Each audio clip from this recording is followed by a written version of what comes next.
My baby mother called me and tell me, if I hear what go on, I sit there and say, like what going on? And she said, for mom, I California, I'm going to want to answer my phone. And then she said, you know, I'm to and I say, what? I get mad same time. I get mad same time, and I said,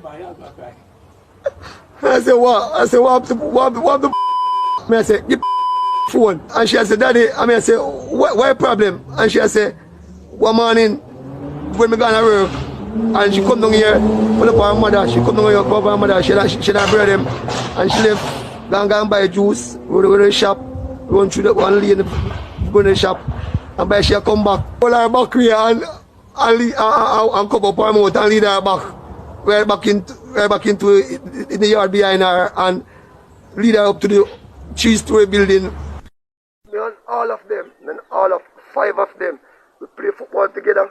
We drink together, we smoke together. All of them are my friends. I tell you, let's keep a good energy and a good faith, same way, but by talking to people, it just ride me more and more. Just in grade 7, she go to school always on time, always, because I work so very hard to make everything that's possible. I can't believe this happened to my daughter because it's not a girl like this way, up and down.